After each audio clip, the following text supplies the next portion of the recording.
Meu nome é Anderson Augusto e venho aqui apresentar algumas novidades que nós estamos colocando para o mercado nacional.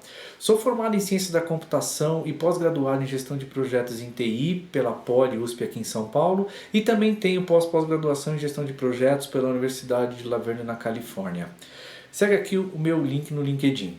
Atuo como gerente de tecnologia e inovação para algumas empresas de facilities e também logística, onde em 2014 eu iniciei uma startup chamada Moniote, que em 2017 nós pivotamos para fazer uma parte de gestão de tarefas, utilizando o IoT como gatilho para essa execução dessas tarefas em campo.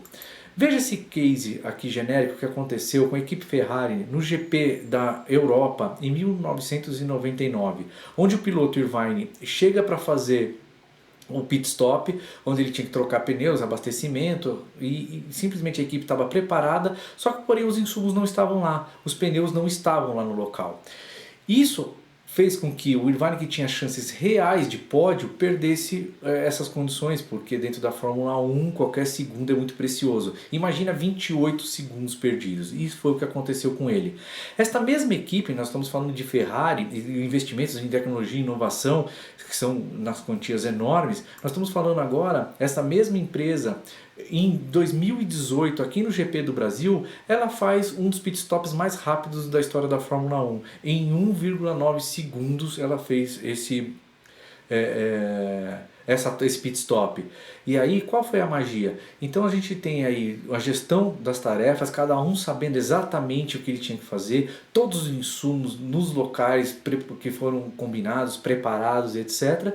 E aí o piloto Sebastian Vettel teve condições também de chegar a uma zona de pontuação. Como é que a gente atua? Nós temos alguns sensores que eles ficam trabalhando 24/7, eles enviam dados para a nuvem, esses dados são trabalhados e nós temos uma parte de gestão aqui desses dados que é totalmente feita pelo cliente e também uma parte de inteligência artificial. Esses dados eles podem ser enviados para uma decisão auxiliar, uma decisão executiva, administrativa, ou também fazer uma emissão de um pedido imediato para a turma de campo fazer o tratamento do problema. Nós temos hoje, dentro do grupo Tudo Sobre IoT, alguns parceiros que estão atuando e já desenvolveram alguns sensores para nós conseguirmos colocar no nosso painel. Alguns deles mede vibração, isso quer dizer, querem saber se a máquina está funcionando e quanto tempo ela está funcionando e quanto tempo elas ficam paradas, tá? Empilhadeiras, ar-condicionado, uma série de motores pode ser utilizado esse sensor. Geoposicionamento, para você identificar aonde está um determinado componente, um produto dentro de um armazém, uma empilhadeira também. Sensor de abertura de portas para você identificar a audiência de um lugar, né, e a quantidade de pessoas que estão ali frequentando. Sensor de quantidade de pessoas, que é um pouquinho diferente desse daqui, porque essas portas, em virtude do Covid, elas estão mantidas abertas, então a gente também consegue contar pessoas que passam por um determinado portal. Sensor de temperatura, isso é bem comum, são vários no mercado. E o volume de insumos que em papeleiras e saboneteiras. Essa é uma novidade que nós estamos colocando para o mercado, tá ok?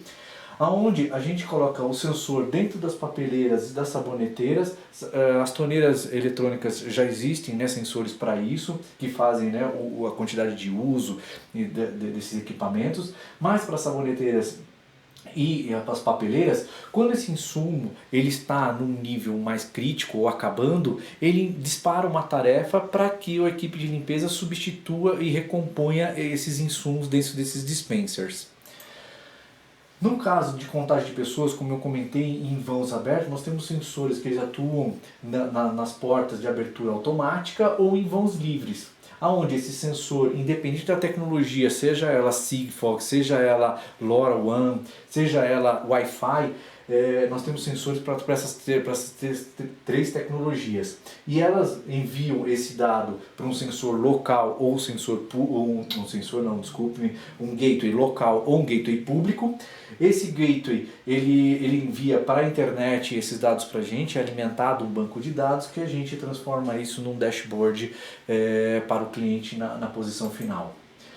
Esse é o nosso dashboard que a gente apresenta para o cliente, onde a gente tem uma parte de configuração de alarmes que é por sensor, então cada um desses sensores aqui que podem ser agrupados ou não, eles têm características únicas para cada um deles. A visualização, se ele já está alarmado ou não, que tem uma tarefa para ser executada a ele ou não, essas tarefas, né, são encaminhadas para um pessoal em campo.